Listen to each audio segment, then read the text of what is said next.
Assalamualaikum students, how are you all? I hope that you all are doing great. Welcome to your channel, My D1D2 Scientific Academy. Today our lecture is related to chapter 5, which is quadratic equations.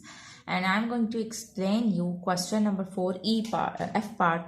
And your book is NSM1, New Syllabus Mathematics 1. Students, I have uploaded the rest of the parts. You can watch my previous videos. And here I'm going to explain you F part of question number 4. Okay, the question is solve each of the following equations. So now we have to solve this equation.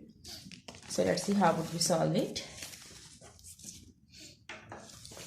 So your exercise is 5A, and I'm going to explain you question number 4, E part. Alright, E part is 4R square minus 100 is equal to 0. I just want to remember that whenever, okay, there are so many methods to solve it, but here we can also use the identity. Here you can see that this is 4R square and minus 100. So 4R square is the perfect square of 2R, because when you will take the square of 2, you will get 4. Okay, 4R square is the perfect square of 2R, and 100 is a perfect square of 10. So whenever you are having two perfect square with the minus sign in between, so you can use the identity, which is a square minus b square is equal to a plus b, a minus b. Okay, so here I'm going to use this identity. As is 4R square, so 4R square is the perfect square of 2R, so I can write down 2R whole square, and 100 is the perfect square of 10, so I can write down 10 whole square. Both are equal to 0.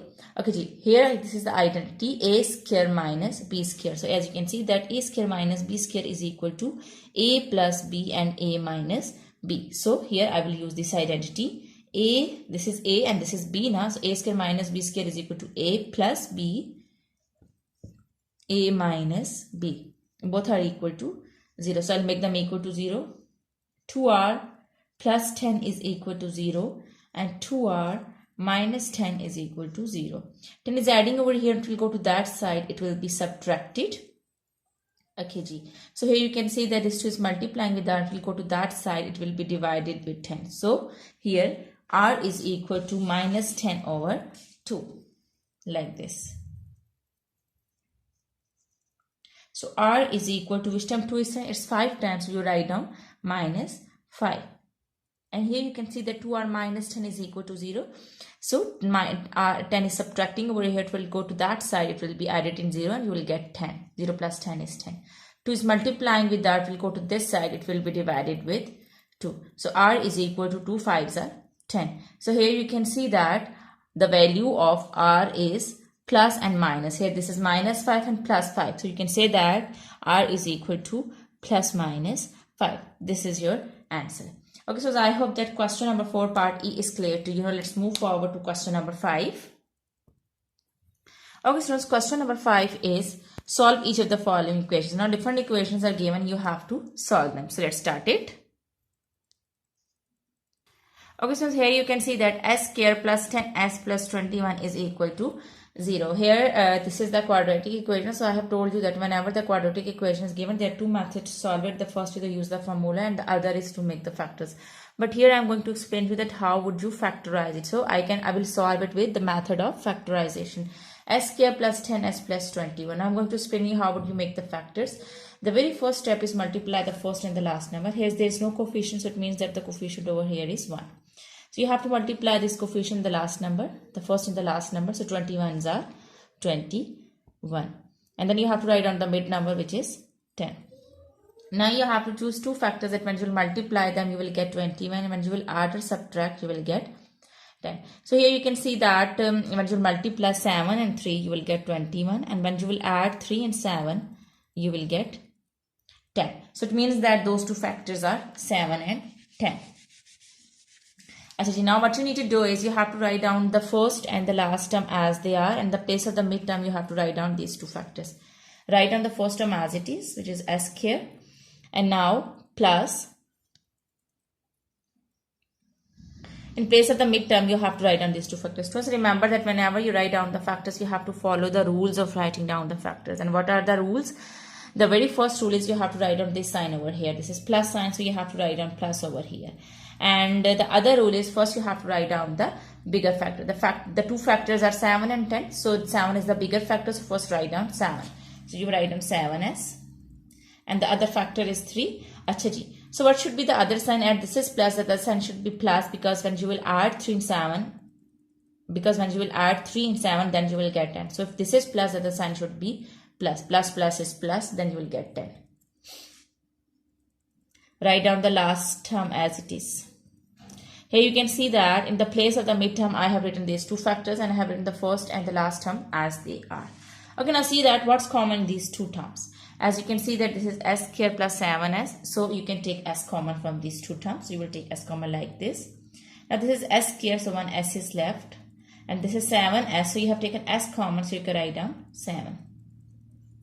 And here this is 3s plus 21. 3 and 21, both numbers are divisible by 3. So you can take 3 common from the last two terms.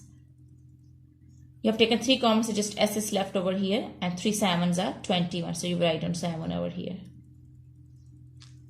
So s plus 7. So remember that whenever you make the factors now, so remember these brackets should be same. If these brackets are same, it means that you are doing the right sum. Now see what's common in this whole term and what's common in this whole term. Here you can see that s plus 7 is common, so you can take s plus 7 common. Now what is left from this term? S plus, you have taken s plus 7 common, so s is left in this term. And you have taken s plus 7 common, so 3 is left over here, so you can write down 3. So now these both terms are equal to 0. So s plus 7 and s plus 3, both terms are equal to 0.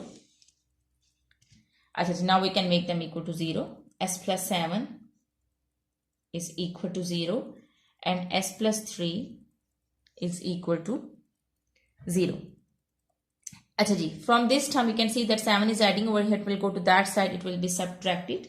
So the value of s would be minus 7. Here 3 is adding over here, it will go to that side, it will be subtracted. So minus 3 would be your answer. So it means that the value of s is as minus 7 and minus 3. Minus 7 and minus 3. This is your answer. Okay, so I hope that part A is clear to you. Now let's move forward to part B. Okay students, part B is t square minus 16t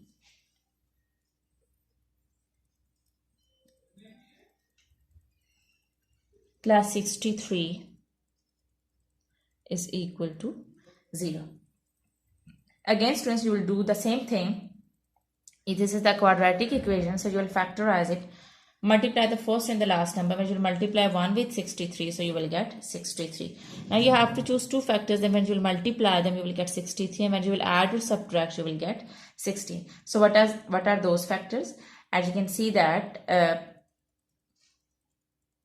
9 7s are 63. Okay, so those two factors are 9 and 7. When you will multiply 9 and 7, you will get 63, and when you will plus 9 and 7, you will get 16. So it means that those two factors are 9 and 7. So I'm going to take these two factors. Now what I need to do is I will write down these two factors in the place of the midterm, and I will write down the first and the last term as they are. So write down this t square as it is. Now first write down the bigger factor. So first we will write down 90. What should be the other sign? If this is minus, just remember that you have to follow the rules of writing down the factors. First you have to write down this sign over here, and the other rule is first you have to write down the bigger factor. Now choose the other sign. As you need 16, so the other sign should be minus, because minus is plus now. When you will add these two numbers, then you will get 16. So the other sign should be minus. Now write down the last term as it is. Now what's common from these two terms? As you can see that t is common, so take t common. This is t squared, so 1 t is left over here. Write down minus 9. Now from these two terms, as you can see that 7 and 63, both numbers are divisible by 7. So you can take 7 common, minus 7 common. Remember that whenever you take minus sign common, so the sign inside the bracket will be changed. We have taken 7 common. So 7 1s are 7, just t is left over here. And this is 63, this is plus, it will become minus, and 7 9s are 63 is equal to 0. Now t minus 9 in this whole term and t minus 9 is whole term. T minus 9 is present in this both terms, so you can take t minus 9 common. Now what's left in this term is t is left, write down t, and you have taken t minus common, so minus 7 is left, so write down minus 7. So these both terms are equal to 0. So it means that t minus 9 is equal to 0 and t minus 7 is also equal to 0. This 9 is subtracting over here, it will go to that side, it will be added. This 7 is subtracting over here, it will go to that side, it will be added. So the value of t is 9 and 7. So 9 and 7 are your answer. Okay, so I hope that today's lecture is clear to you. Do the practice of these sum, because when you do the practice and this concept will be more clear to you. Take very good care of yourself. Thank you very much and Allah Hafiz.